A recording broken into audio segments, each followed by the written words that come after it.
Hello everyone, today I want to go through the charging curve of the Cupra Born VZ. I had the car for 2 weeks and famously the car has a 79 kilowatt hour battery. The VZ has 240 kilowatt, what is it, 326 horsepower or something.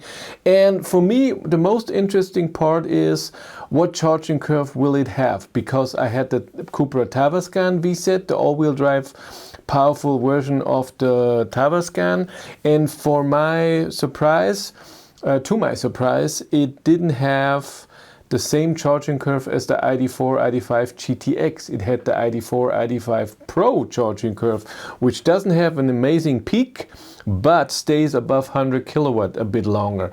And that means if you only charge to 50% or something, the GTX curve is better. If you charge to 80%, it's the same thing.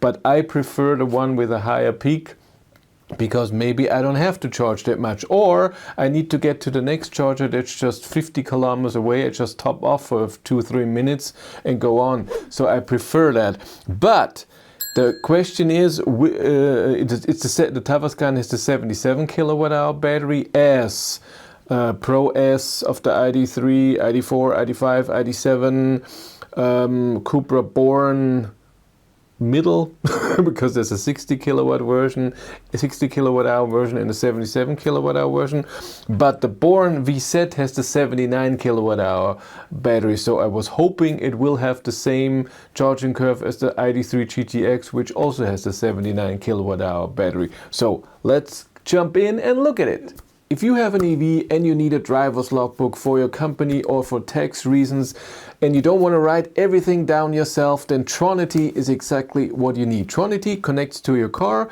A lot of brands are supported. In the app or in a browser, you can see all of this data, and then Tronity collects the data. Where did you go? How many kilometers did you drive? And also how many kilowatt hours did you charge at what location? And this is perfect to have a driver's logbook. You just say this drive was a personal drive, this was for business. And if you have a whole fleet, you can connect to more cars and you can see, okay, this car charged at home, that's under this account, and the other car, this car drove on a business trip, this is with this charging card. So you have to give the kilowatt hours for a fleet. So this is amazing. If you want to know more, there's a link in the description below. And there we go. I charged at Ionity, started with 9%. It goes up right away to 182 kilowatt, and we can see that 500 amp, the limit of the CCS standard, is already reached. Our peak was here at 23%, or here at 29% at 189 kilowatt, and then we go down slowly, not extremely fast, which is good. After 10 minutes, 28 kilowatt hours charged, and we go under 100 kilowatt. That's always important, at around 73-74%, which is amazing. I mean, at 60%, we're gonna see right now we still have 120 kilowatt now, and then at 70% we're still above 100 kilowatt, which is awesome. Where are we? 67, 60, 50 kilowatt hours charged after 20 minutes. There we go, 105 kilowatt, and then now 73% we go under 100 kilowatt. And 80% we still have 85 kilowatt, which is still good. And I've charged to 90%, and at that 90% we still have above 70 kilowatt, which is amazing. So it's a good charging curve. The car charges amazing. Approved. Awesome. And here we have our charging curve now as a graphic, and it looks amazing, goes up very fast, stays on top for a while till 33% or so, and then slowly goes down, and that's very stable. That's awesome. There's no dip where someone would say, hey, you should leave now, don't charge above this. Time 10 to 80% is 26 minutes, but I plugged in at 9%. If I would plug in at 5%, the ramping up process needs a bit of time.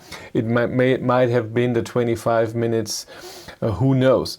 And here we have the comparison to the ID3 GTX, and it's exactly the same curve.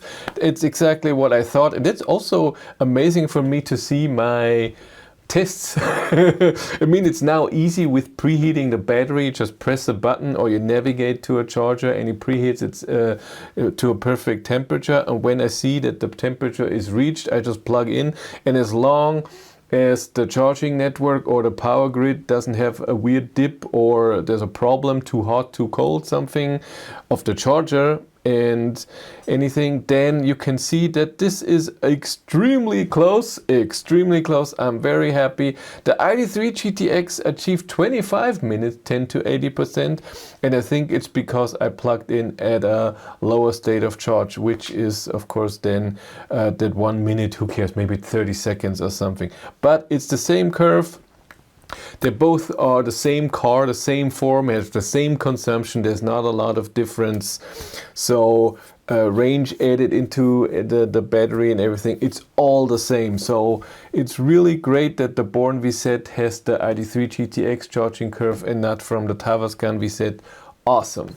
So it was as I thought, and I'm grateful for that. That's awesome. The Born VZ is a great car for the long distance driving. It charges amazing. Important as with all MEB platform cars, you have to plug in at a low state of charge. If you plug in at 30%, you don't get 189 kilowatt. Even here, when we look, it is at, what is it, at 30%, we get 189 kilowatt. You don't get that when you just plug in at 30. You have to plug in at a lower state of charge, around 15% under that, I would say. Then you get a good charging curve and it's perfect for driving. But sometimes on a long distance trip you don't have that luxury. The next charger is too far and the charger that is in between, you arrive with 30%. Nothing you can do about it except for driving fast, so the state of charge goes down. But then you have to charge longer and you have to pay more because you used more energy. If you want to follow me on Instagram, BatteryLife1, and if you want to support the channel, there's a Patreon link in the description below, and here on YouTube there's also channel membership. And if you want to know what's happening behind the scenes, I have a third YouTube channel, Behind the Battery. But that's it for me. Thank you very much for watching. Have a great day and take care. Bye.